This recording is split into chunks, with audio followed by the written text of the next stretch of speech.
Hi.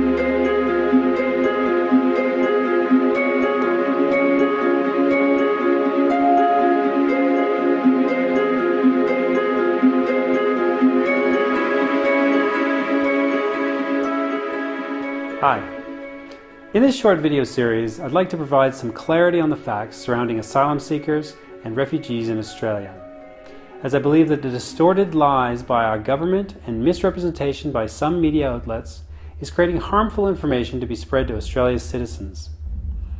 First, we'll tackle Australia's flawed current policies and false information being spread. In the next video, we'll talk about boat arrivals, plus the appalling treatment of adults and children in detention. And the final video will discuss the reasons why people come in the first place and how we can be a more compassionate country. Now, I'm not an expert on refugees. I'm just a concerned individual, and originally an immigrant from Canada as well, who's getting increasingly frustrated at how the morals of some of our country's citizens and the government are currently in a freefall. I'm frustrated by misinformation being broadcasted, and I'm angry and dismayed at the lack of compassion and the fear-mongering that is being perpetrated. I share this concern along with a large growing number of voices of dissent and outrage in the community that our country is unwell. Our Australia is being poisoned by forces that are trying to convince us to be an unwelcoming, selfish, and cruel society when it comes to refugees and asylum seekers.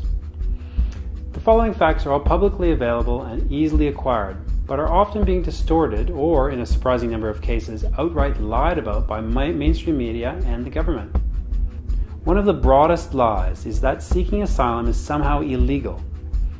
When Australia signed up as a signatory of the Refugee Convention back in 1951, it was to be part of a collection of 145 countries that promised to do everything in their power to protect people fleeing tyrannical regimes. In fact, by definition, asylum seekers are judged to be genuine refugees if they have a well-founded fear of persecution from their home country. Australia has not officially changed its policy, and as such, it is incorrect to call boat people illegal. Now let's address the immigration panic that seems to grip some Australians and look at how many people are actually coming here. As it turns out, the panic is completely unfounded. Total immigrant intake is 185,000 people, while asylum seeker applications represent only 8% of that. The actual number granted asylum is only 2.7%, or about 5,000 people a year. So, Australia currently ranks 52nd in the world relative to GDP for accepting asylum seekers. To put this in perspective, the World Bank and IMF rank Australia as 5th wealthiest in the world as ranked by GDP per capita. We are not pulling our weight, and we are coming across as greedy, selfish whingers lacking in compassion for those in need, while readily being able to provide for potentially thousands of more refugees than we already take. There seems to be a lot of people concerned about the manner in which asylum seekers arrive in Australia. For starters, only 42% of asylum seekers arrive by boat. Our government wants to demonize these people who have made the very difficult choice to risk their lives to travel in this manner by calling them queue jumpers. There is no queue.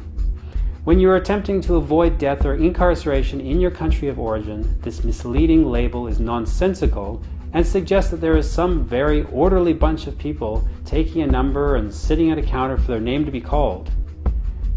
Instead, in the real world, due to a lack of options and fear for their lives, these folks of all ages and backgrounds, students, mature adults, professionals leaving successful businesses and jobs behind, families and established members of their society who wouldn't have chose to leave if they could, are making the hard call to turn their lives upside down to survive. Interestingly, those arriving by plane are not detained.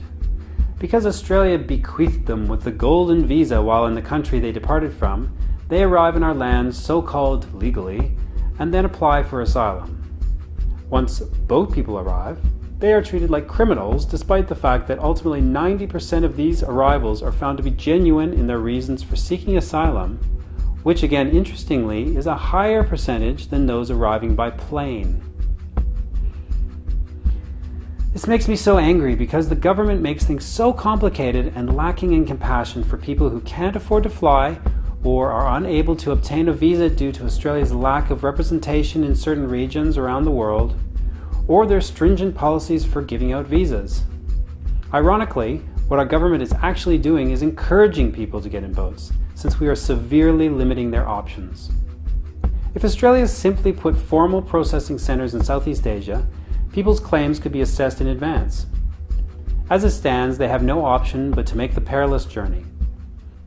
We could have a very civilized intake, where refugees were assessed quickly and incorporated into communities, given language education, and encouraged to work immediately, thus contributing to the economy, vastly reducing immense detention and border protection costs, and creating a more compassionate environment where new arrivals are welcomed because they haven't come out of a negatively charged atmosphere.